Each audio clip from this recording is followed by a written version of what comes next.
Corresponding बनाने के लिए बिल्ड टूल कौन कौन से हैं, जैसे मैक, निंजा, जीमैक, इस टाइप के जो टूल्स होते हैं।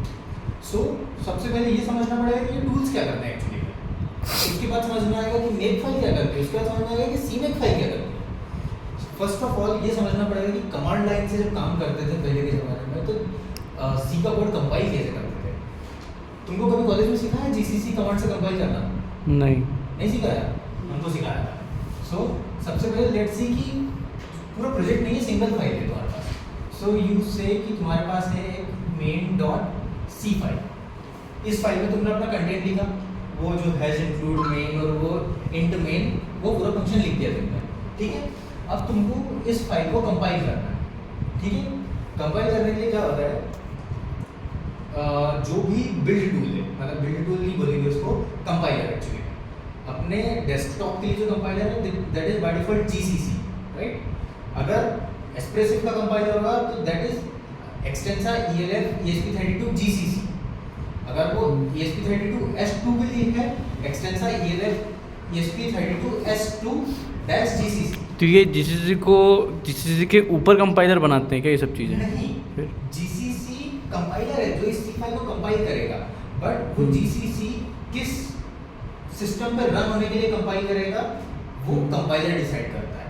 अगर तुम विंडोज का कंपाइलर यूज करोगे तो विंडोज के लिए .exe फाइल बनाएगा जो कि सिर्फ विंडोज पर रन हो सकती है। अगर तुम लिनक्स का जीसीसी यूज करोगे तो वो लिनक्स के लिए कंपाइल करेगा, राइट। तुम ARM प्रोसेसर का जीसीसी यूज करोगे तो वो ARM प्रोसेसर के लिए कंपाइल करेगा, उसको तुम ESP32 पे नहीं चला पाओगे उस कोड को, ठीक है।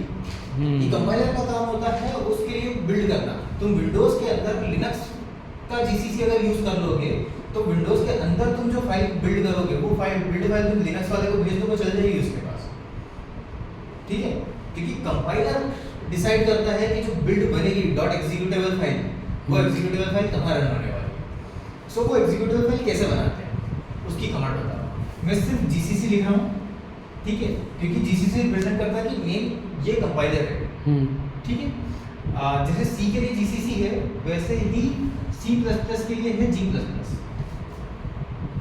ठीक है। सो मैं दोनों में से कुछ भी लिखूं एक ही बात है, दोनों का सिंटैक्स सब कुछ सेम रहेगा, ठीक है। सो मैं ये कमांड रन करता हूँ जीसीसी main.c, ठीक है। अगर मैंने ये कमांड रन करी तो अगर एक उसको डायरेक्टरी स्ट्रक्चर लेके चलते थोड़ा सा इजी रहेगा समझने के लिए मेरे को। ये मेरा ट्री है, मतलब ये फोल्डर है प्रोजेक्ट फोल्डर, ठीक है। प्रोजेक्ट फोल्डर, इसमें एक फाइल थी यहाँ पे main.c, राइट, डॉट दिया लगाया मैंने यहाँ पर। तो जैसे ही मैंने ये वाली कमांड रन करी जीसीसी main.c, ये इस फोल्डर के अंदर एक फाइल बिल्ड करता है which is a.out by default. अगर मैंने कोई पाथ नहीं दिया है तो वो a.out जनरेट करेगा। अब मैंने जैसे इसके अंदर अगर हेलो वर्ल्ड लिखा हुआ था तो मुझे उस फाइल को रन करके देखना है कि मैंने जो कोड कंपाइल किया वो रन हो भी रहा है नहीं हो रहा है। तो मैं अपने जो ब्राउज़र वो है कंसोल, उसके अंदर .a.out ये लिखूंगा तो उसको रन कर देगा, ठीक है। ये जीसीसी मतलब जीसीसी को बाहर से बताना होगा ये a.out जो आउट जो फाइल है। नहीं, ये कमांड रन करी ना मैंने जीसीसी main.c। अच्छा ये कमांड है, उसके अंदर फीडेड है कि वो ये फाइल जनरेट करेगा, एग्जीक्यूटेबल फाइल होगी। ओके ठीक है, ठीक है। और ये कमांड रन करके मैं उसको रन कर रहा हूँ, तो जैसे ही मैं इसको रन करूंगा यहाँ पे कंसोल पे लिखा हुआ मुझे प्रिंट कर देगा हेलो वर्ल्ड।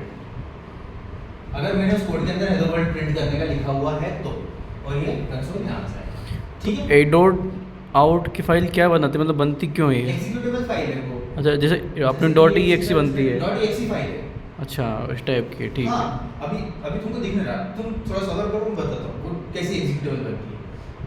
अभी तो a.out फाइल आउट कर रही थी, मैं चाहता था कि मेरे प्रोजेक्ट का कुछ नाम है। अब मैं प्रोजेक्ट का नाम क्या बोला आपने, बताओ, अच्छा लगेगा प्रोजेक्ट। यार मेरी जो फाइल जनरेट हो ना उसका नाम होना चाहिए maintest.exe। So let's make it that way, gcc main.c -o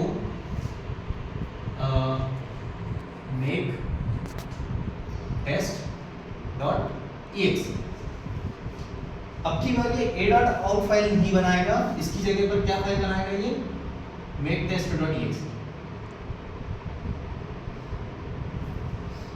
okay, अब तुम maketest.exe पे डबल क्लिक करोगे, कंसोल में तुमको हेलो वर्ल्ड प्रिंट कर देगा। उसको रन करने का एक और तरीका होता है ./ वही जैसा मैंने a.out लिखा था उसी की जगह maketest.exe। सो ये नाम हम स्पेसिफाई कर सकते हैं कि आउटपुट किस में डालना है, राइट? कौन समझ में आया? जैसे बाय डिफॉल्ट नेम, इसका मतलब ये है कि जब हम ये स्पेसिफाई नहीं करते हैं तो इनबिल्ट इसके अंदर लिखा हुआ है ./a.out, ठीक है? ओके, जो अपन मतलब इंटरनली वो ये फाइल नेम यूज करता है। ओके, सो अब क्या करते हैं, जैसे जैसे हम लोग जब बचपन में करते हैं तब ये इस तरीके से करते हैं, a.out से रन करते हैं। बट जैसे जैसे हम लोग एडवांस होने लग जाते हैं हम लोग क्या करते हैं, अपना कस्टम फाइल नेम यूज करते हैं। सो अपन ये वाली चीज भूल जाए, स्टार्टिंग वाली a.out वाली, ठीक है? अपन इससे से बढ़ते जाएंगे अब आगे। अब हमें सिर्फ ये बचा प्रोजेक्ट, ठीक है ना? मैं इसको अगर एग्जीक्यूट करूंगा तो हेलो वर्ल्ड नीचे प्रिंट करेगा ये हो गया। अब ये तो सिंगल फाइल थी, ठीक है? अब तुम थोड़ा सा दिमाग लगाया तुमने, बोले यार मेरे को थोड़ा सा प्रोजेक्ट और इनहांस करना है। सो तुमने बोला कि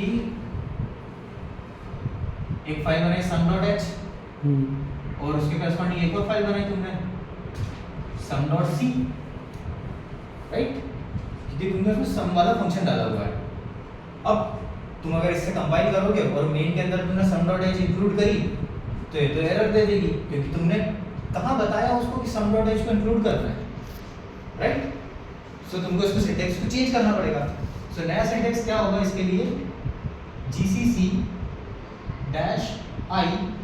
इंक्लूड करना है कौन सी डायरेक्टरी को, ./ तो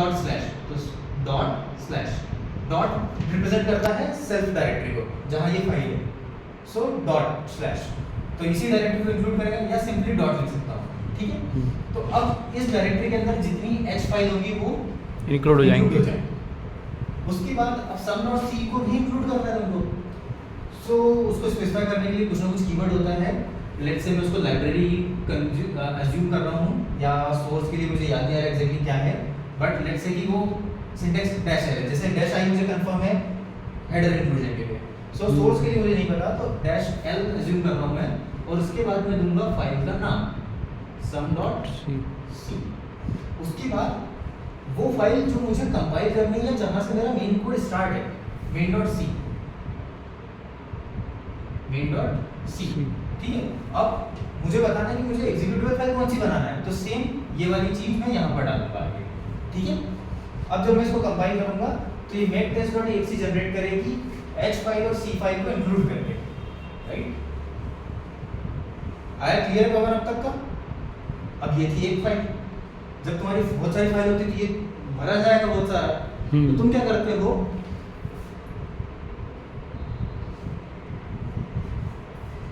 यहाँ पर दो डायरेक्टरी बनाते हो। एक डायरेक्टरी बनाई क्या तुमने, इंक्लूड inc, एक डायरेक्टरी बनाई सोर्स src, हाँ।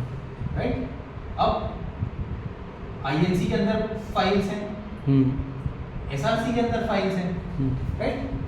अगर तुमको प्रोजेक्ट कंपाइल करना होगा तो तुम तो आई इंक्लूड का तो ठीक है, इंक्लूड तुम एक बार लिखोगे इंक्लूड की सारी डायरेक्टरी आ जाएंगी, बट सोर्स फाइल तुमको एक एक करके सारी स्पेसिफाई करनी पड़ेगी, बार-बार लिखनी पड़ेगी सारी फाइल्स, राइट?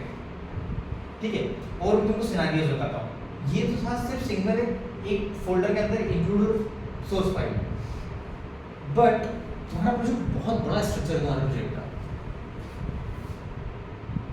और तुम्हारे पास इंडिविजुअल फाइल्स हैं जिनको बोलते हैं काइंड ऑफ लाइब्रेरी बना रहे हो तुम, अपनी खुद की लाइब्रेरी।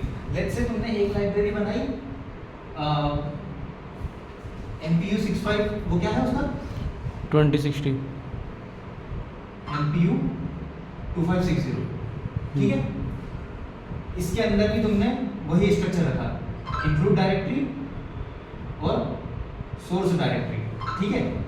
फिर तुम्हारे पास और क्या आया, एक और क्वेश्चन सेंसर लेते हैं अपन, DS18B20, DS18B20, इसके अंदर भी अगेन inc इंक्लूड फाइल है और सोर्स फाइल, और इनके अंदर भी और फाइल्स हैं बहुत सारे, राइट?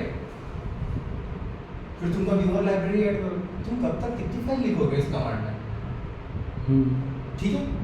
प्लस एक इंडिविजुअलिटी भी होनी चाहिए कि हर एक फाइल इंडिविजुअली कंपाइल होती है। सो उसके लिए क्या सिंटेक्स होता है, अभी जैसे अपन main.c से make_test.cxc बना देते हैं ना बाय डिफॉल्ट, इसको इस तरीके से नहीं करता है। टूल्स जो रहते हैं वो क्या करते हैं, जैसे ये मैंने आई लिखा, डॉट लिखा, एल करके जितनी भी सोर्स फाइल्स हैं, अभी मैं नाम लिखूंगा एग्जांपल के लिए ABCD करके, बट जो मेक टूल्स होते हैं उसमें अपन बताते हैं ये फोल्डर के अंदर जितनी भी सी फाइल्स हैं वो सारी पिक करना है, ठीक है। सो उसके लिए ये कमांड इस तरीके से बनती है, जैसे सबसे पहले -l करके a.c b.c जितनी भी सी फाइल्स हैं वो लिखाएंगी, उसके बाद पर्टिकुलर सोर्स के अंदर हर एक फाइल के लिए रन होती है वाली कमांड, याद रखना हर एक फाइल के लिए। सो जैसे एक सोर्स फाइल जिसके लिए कंपाइल होगी, जैसे ये तो सारी इंक्लूड वाली फाइल्स हैं, सॉरी एक गलती कर दी मैंने, जब ये बिल्ड हो रही होती है ना तब इसमें .c फाइल नहीं आती है, सिर्फ सारी इंक्लूड डायरेक्टरीज आती है, ठीक है, सारी इंक्लूड डायरेक्टरीज। सी फाइल एक भी नहीं आएगी, सिर्फ इंक्लूड में क्या क्या आएगा, MPU 2560/INC, और दूसरा फाइल के वो क्या है DS18B20/INC, राइट। दो तो ये होगी, एक और आएगी कौन सी, आई डॉट, ठीक है। उसके बाद जो भी फाइल कंपाइल होगी, जितनी भी इंक्लूड डायरेक्टरीज है वो सारी इंक्लूड डायरेक्टरीज आती है, उसके बाद सारी फाइल इंडिविजुअली बिल्ड होना स्टार्ट होती है। जैसे इसके अंदर लेट से इसके अंदर a.c और b.c है, इसके अंदर है c.c और d.c, राइट। तो सबसे पहले ये कमांड रन होगी a.c के लिए, इसका आउटपुट जो रहेगा, आउटपुट जाएगा a.o में, ठीक है, इसको बोलते हैं ऑब्जेक्ट फाइल। सिमिलरली ये कमांड यहाँ से तक सेम रहेगी और ये रन होगी b.c के लिए और ये जनरेट करेगी b.o, अगेन c.c के लिए c.o, अगेन d.c के लिए d.o, ठीक है। सारी ऑब्जेक्ट फाइल बन गई। सारी ऑब्जेक्ट फाइल्स इंडिविजुअल है, राइट। अब इन सबके अंदर सोर्स कोड है, कंपाइल्ड कोड है, सॉरी कंपाइल्ड कोड है। अब ये सारे कंपाइल्ड कोड मुझे सी के साथ चाहिए, सो ये जब .o फाइल बन जाती है तो फिर इसके बाद एक रन होती कमांड जो कि इन सारी बिल्ड फाइल्स को कंबाइन करती है। वो मुझे सिंटेक्स याद नहीं है, लेट्स कॉल इट की कंबाइन कमांड है सी। सो सी a.o-c b.o-c c.o-c d.o, उसके बाद तुम्हारी मेन फाइल का नाम आएगा main.c और तुम्हारे को एग्जीक्यूटेबल फाइल का नाम देना है उसके बाद -o make_test.exe, right. Okay, it's a long procedure. तुम हर बार करोगे, एक एक फाइल को बिल्ड करोगे, एक एक फाइल को बिल्ड करोगे, फिर उसको उसके साथ कंबाइन करोगे। एक भी फाइल चेंज हुई तुमको फिर से पूरा सिंटैक्स अपने चेंज करना पड़ेगा, right. It's a long procedure.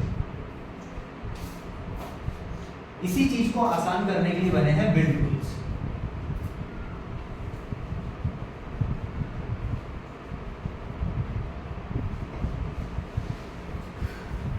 तो मैंने ये जो पूरी प्रोसीजर लिखी थी, ऐसी क्या होता है, मेक फाइल होती है। तुमने कभी देखी कोई ऐसी मेक फाइल, कभी ओपन करके देखी कोई ऐसी मेक फाइल को? हाँ, मेक फाइल काइंड ऑफ एक कमांड फाइल है जो मेक टूल यूज करता है, और मेक फाइल का जो कंटेंट होता है उसमें कुछ कमांड ऐसी होती है, जैसे लिखा रहता है बिल्ड, ठीक है, बिल्ड कॉलन लिख के बिल्ड के करस्पॉन्डिंग जितनी मैंने जो स्टेप्स लिखी हुई थी ना, ये सारी इसके अंदर लिखी हुई रहती है इस तरीके से, GCC-v GCC ये ऐसी लिखी रहती है, पूरी सारी लिखी हुई रहती है। ये कौन करता है, मेक फाइल कौन बनाता है? जैसे आप लोग अगर एक्लिप्स यूज कर रहे हैं या VS कोड यूज कर रहे हैं तो वो ये मेक फाइल बनाता है, उसके अंदर ये सारे कमांड डालता है, एक बिल्ड बनाता है, एक कुछ exe बनाता हो, एग्जीक्यूटेबल बनाता होगा, ऐसी कमांड्स के नाम बनाता है। मेक बिल्ड, मेक टूल और ऐसी मेक एग्जेक भी हो सकती है, ठीक है। बहुत सारे सिंटेक्स होते हैं उसके कि लास्ट में डॉट फोनी और कॉलन करके ऑल आता है, बहुत सारी चीज़ें होती है, ठीक है। बस समझना ये था कि जब अपन रन करते हैं मेक स्पेस बिल्ड, तो ये कमांड, इसके अंदर जितनी कमांड्स लिखी हुई है वो सारी लाइन बाय लाइन एग्जीक्यूट होना स्टार्ट होती हैं। उससे क्या होता है, हमारी जो फाइल है वो बिल्ड होती है, राइट। ये मेक टूल था। मेक टूल क्या था, थोड़ा सा टफ पड़ता है क्योंकि आपको जो उसका कमांड सिंटेक्स ये वो ना पर्टिकुलरली मुझे कॉम्प्लेक्स लगता है, मैंने क्योंकि कभी सीखा भी नहीं कि मेक टूल में जो अंदर कमांड्स हैं या कुछ अगर मुझे शॉर्टकट्स यूज करने हैं तो वो कैसे होंगे, ठीक है। अब आते हैं बात सीमेक लिस्ट पे। सीमेक क्या करता है? सीमेक एक ऐसा टूल है जो मेक फाइल जनरेट कर सकता है, राइट। निंजा के लिए निंजा फाइल्स जनरेट कर सकता है। सो अपन अभी कंसीडर करते हैं कि मेक फाइल जनरेट करना है। तो सीमेक लिस्ट, अगर मैं इस प्रोजेक्ट को सीमेक में कन्वर्ट करना चाहता हूँ, मैं यहाँ पर एक फाइल डाल दूंगा cmakelist.txt, ठीक है, cmakelist.txt, ठीक है। अब इसके अंदर क्या मुझे ऑप्शन देता है, मैं सिंपली ये स्पेसिफाई कर देता हूँ कि इंक्लूड अंडरस्कोर डायरेक्टरीज, और मैं यहाँ पे से बता दूंगा उसको कि कौन कौन सी डायरेक्टरी इंक्लूड करना है। .mpu 2650/inc और ऐसे करके तीनों इंक्लूड डायरेक्टरी स्पेसिफाई कर दी मैंने। सोर्स के लिए मैं क्या करता हूँ, एक बार मैं उसको स्पेसिफाई करता हूँ ग्लोबल इंक्लूड ग्लोब src, और यहाँ पे मैं बोल दूंगा mpu 2560/src/star.c। फाइल का नाम कुछ भी हो, .c से अगर ऐड होती है तो वो इस वेरिएबल के अंदर आ जाएंगी, ठीक है। फिर मैं एक और यूज करूंगा ग्लोब star.c, मतलब सब सारी सोर्स फाइल ना, सारी। स्टार का मतलब होता है कुछ भी, .c मतलब स्टार मतलब नाम कुछ भी हो और आखिर में .c पे एंड होती है। अगर उसके अंदर तुम .txt फाइल लिख दोगे तो वो इंक्लूड नहीं होगी इसमें। सो मैंने लिया src1 अगेन ds18b20/src/star.c।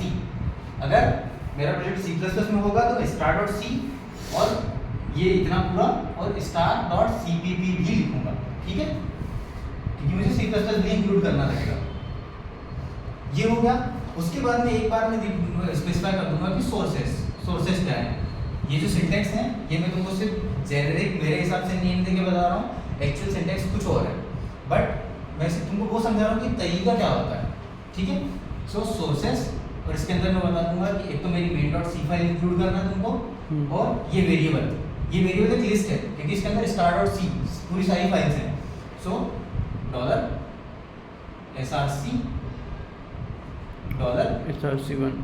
$src1 ठीक है। बस मुझे इतना सा लिखना पड़ा सीमेक लिस्ट में, बाकी सारा काम वो कर देगा। अब मुझे सिर्फ कमांड रन करनी है सीमेक लिस्ट सीमेक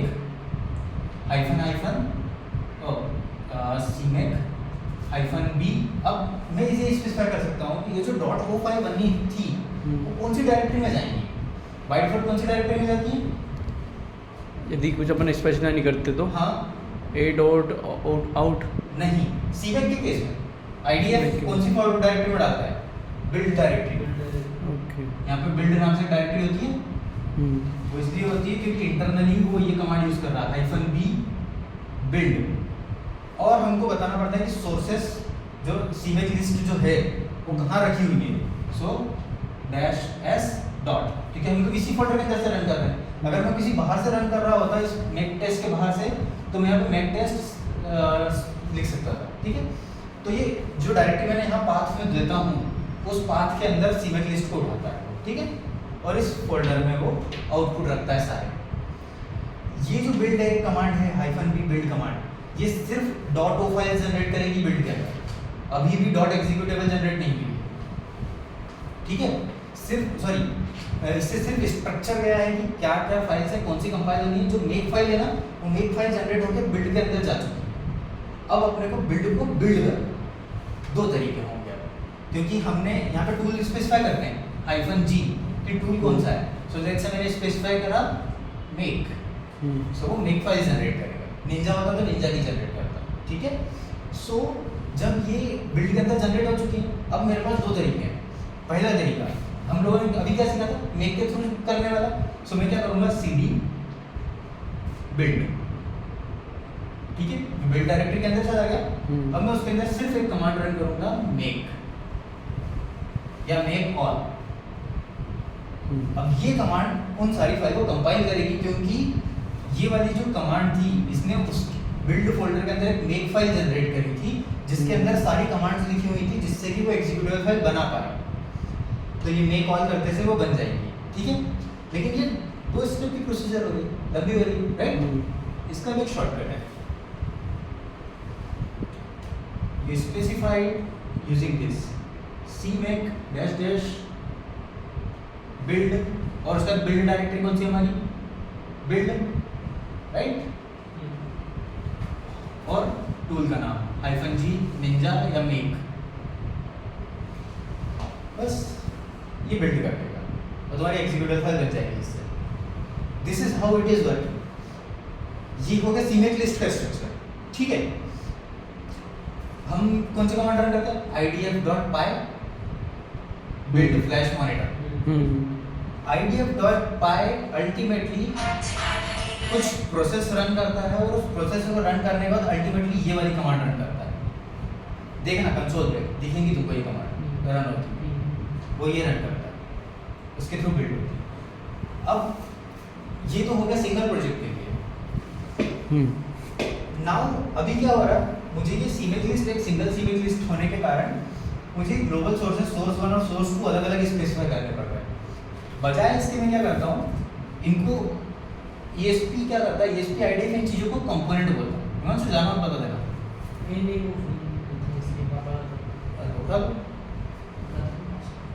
ठीक है, बस 2 मिनट में खत्म कर रहा हूँ। तो ये इनको ऐसा कंपोनेंट बोलते हैं, या इंडिविजुअल लाइब्रेरी बोल दो या कंपोनेंट बोल दो, ठीक है। तो मैं इनके अंदर एक एक cmake लिस्ट डाल देता हूँ, इसके अंदर भी और इसके अंदर भी। इस cmake लिस्ट के अंदर मैं ये बताता हूँ कि ये इंक्लूड डायरेक्टरी है और ये सोर्स डायरेक्टरी है। इसमें अंदर बताता हूँ ये इंक्लूड डायरेक्टरी है, सोर्स डायरेक्टरी। अब मेरी जो बाहर वाली C फाइल थी उसमें मुझे ये नहीं स्पेसिफाई करना पड़ेगा और ना ही ये MPUT ये सिर्फ मुझे सिर्फ मेरी वाली जो .h फाइल है, यहाँ पे तो h फाइल है ही नहीं, तो इंक्लूड डायरेक्टरी बताने की जरूरत भी नहीं है, राइट। मैं सिर्फ यहाँ पर ये बोलता हूँ कि ऐड सब डायरेक्टरी, ठीक है, ऐड सब डायरेक्टरी और ब्रैकेट में ये डायरेक्टरी का नाम सिर्फ MPU 2560 और एक और ऐसे करूँगा मैं ऐड सब directory DS 18B20, that's it. मुझे यहाँ पे ये सोर्सेज स्पेसिफाई नहीं करने पड़ेंगे और main.c को मैं बिल्ड कर दूँगा, हो जाएगा। सो जब भी कोई नई लाइब्रेरी लेके आऊँगा यहाँ पे बीच में, मुझे सिर्फ वो लाइब्रेरी उठा के यहाँ पे रखना है और यहाँ पे ऐड सब डायरेक्टरी करना है, क्योंकि वो पर्टिकुलर लाइब्रेरी को कैसे कंपाइल करना वो तो जिसने लाइब्रेरी बनाई उसने ऑलरेडी cmake लिस्ट लिखी हुई है, मैं क्यों बार बार वही काम रिपीट करता फिरूंगा। That's how components are build. अब तुम लोगों को ESP IDF के बारे में पढ़ना है कि वो उसका स्ट्रक्चर क्या है। उसका स्ट्रक्चर होता है कि मेन फोल्डर होता है, मेन के अंदर main.c होती है, मेन के बाहर आप जो मेन प्रोजेक्ट है उसके अंदर कंपोनेंट एक फोल्डर बनाते हो, उस कंपोनेंट के अंदर आप जितनी ऐसी फाइल रखोगे वो कंपोनेंट्स होंगे और वो बाय डिफॉल्ट इंक्लूडेड होंगे until unless you explicitly specify कि कौन कौन से कंपोनेंट्स इंक्लूड करना है, एक्सक्लूड करना है। एक तो वो सारे कंपोनेंट्स होंगे जो इस फोल्डर के कंपोनेंट्स फोल्डर के अंदर हैं और वो सारे कंपोनेंट्स इंक्लूड होते हैं जो कि ESP IDF का जो वर्जन है जैसे 5.0 4.4.3 उन फोल्डर्स के अंदर जो कंपोनेंट्स फोल्डर है उसके अंदर जितने फोल्डर्स हैं वो सारे इंक्लूड होते हैं।